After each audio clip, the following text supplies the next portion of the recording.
Баршаңызға сәлем достар, каналыма қош келдіңіздер. Бүгін сіздерге өте дәмді үй жағдайындағы қарапайым ұйғыр лағманын көрсетпекшімін. Каналымнан алыстамай видеомды соңына дейін қараңыздар.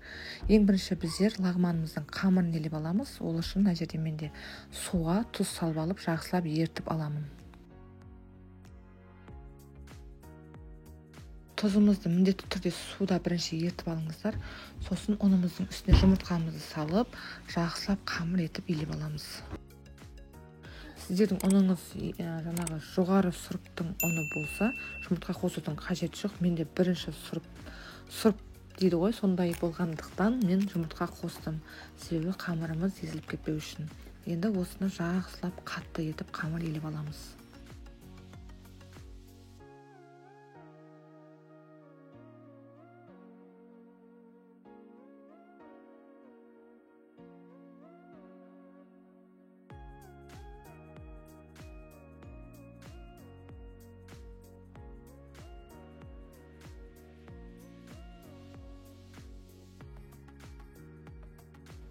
Суды көп қоспаңыздар.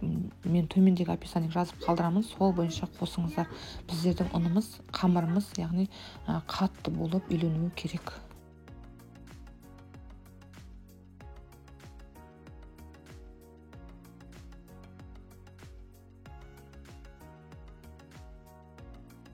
Қамырымыз дайын, үйленіп алды. Енді тағы бір 40 минутқа демалдырып қоямыз. Демалған қамырымызды тағы да илеуін қандырып, тағы да қатты басып илеп қоямыз. Және де тағы бір 30-25 минутқа демалдырып қоямыз.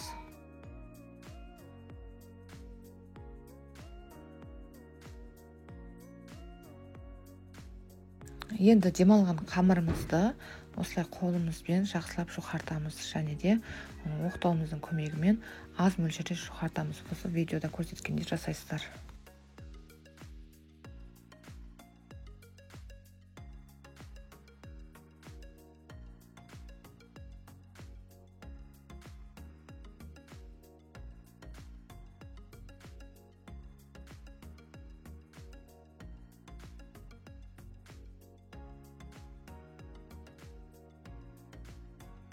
Қамырымыздың қалыңдығын осындай етіп жұқартамыз. Өте жұқа емес, осы видеода көрсеткенде жасайсыздар.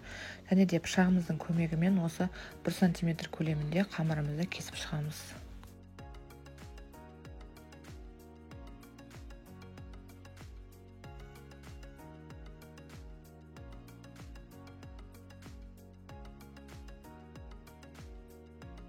Енді әр кесілген қамырымызды осылай қолымыздың көмегімен жақсылап ұзартып шығамыз.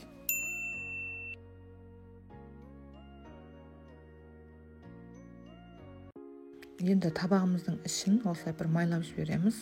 Кесілген қамырларымызды, жаңағы ұзартқан қамырларымызды қолымыздың көмегімен осы табағымыздың ішіне жайғастырып шығамыз.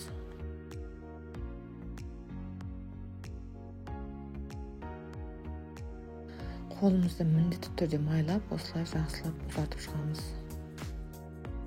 Табағымыздың ішіне жайғастырып алдық. Енді үстіне тағы да бір майлаймыз, себебі арасы араласып қалуы мүмкін.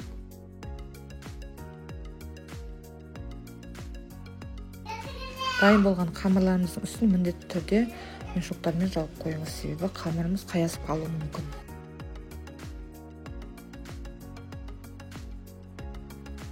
Енді лағманымыздың салмасын дайындаймыз. Ол үшін осы көрсетіп тұрған видеода көріп тұрғандарыңыздың бүкілі қажет болады. Және де енді біздер пиязымыздан бастап тураймыз. Пиязымызды біздер ірі етіп тураймыз.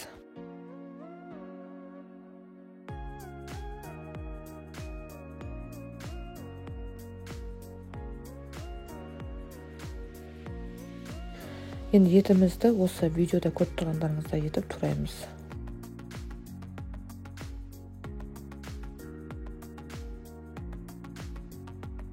Бұл лағман өте оңай және де қарапайым.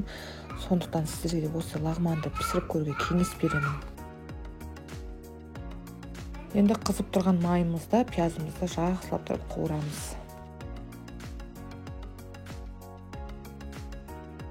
Қуырылған пиязымыздың үстіне етімізді саламыз. Тағы да жақсылап қуырамыз.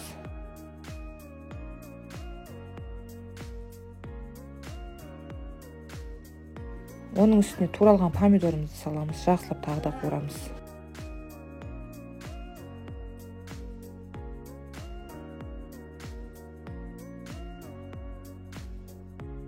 Енді тәтті бұрышымызды салып, жақсылап тағы қуырамыз. Мен бүкіл алдын ала осылай турап алғанмын.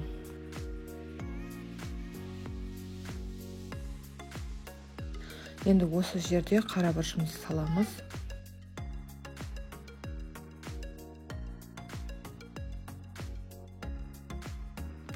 Томатымызды саламыз, жақсылап тағы бір араластырып қуырамыз.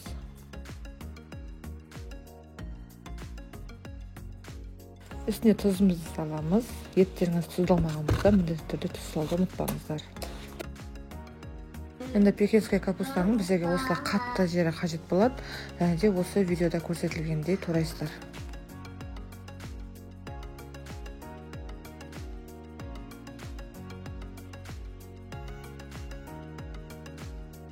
Енді пекинский капустамызды салып, жақсылап тағы қуырып, 2 минуттан кейін барып үстіне су құямыз.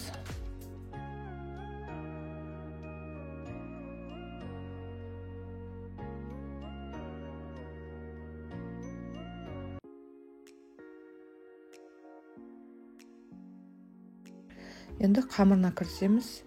Енді осы қамырын біздер көріп тұрғандарыңыздай жасайсыздар. Бір қамырымызды алып, қолымыздың көмегімен осылай созып тартып кете бересіздер. Өте қатты тартып жібермеңіздер, үзіліп кетуі мүмкін. Сіздерде ұндарыңыз высший сорт болса, ол кезде қорқудың қажеті жоқ. Менде енді осы бірінші сорт болғаннан кейін осы жайлап істеп жатырмын. Сосын осы әр қамырымызды біреуден алып созып тұрамыздар. Үшеуін алғаннан кейін барып бетін міндетті түрде тағы да мешокпен жауып қойыңыздар.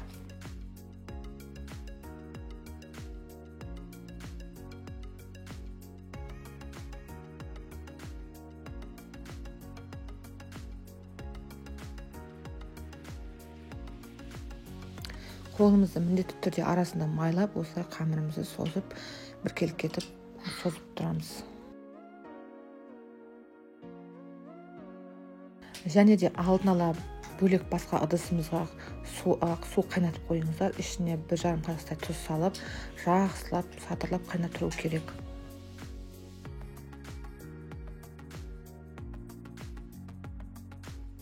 Бүгін осы видеода көрсеткенде жасайсыздар.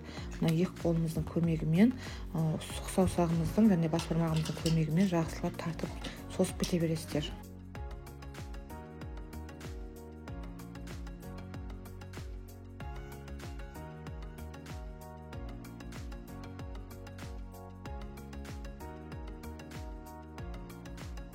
Сіздердің қамырларыңыз жақсылап демалған болса, ол қорқудың қажеті жоқ.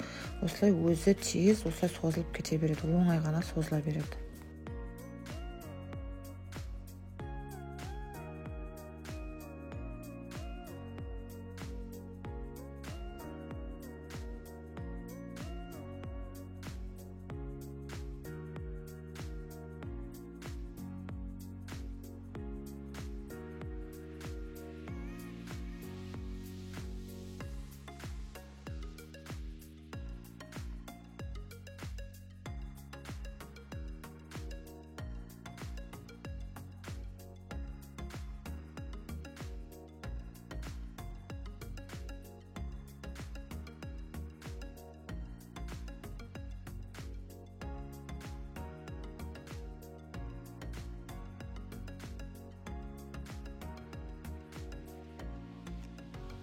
Енді дайын болған қамырларымызды міндетті түрде қолымызға жинап алып, жақсылап столдың үстіне жақсылап қатты ұрып жіберіңіздер. Ол ешқандай да үзілмейді. Осылай қайта лагманның жаңағы әдемі болып пісуіне көмектеседі.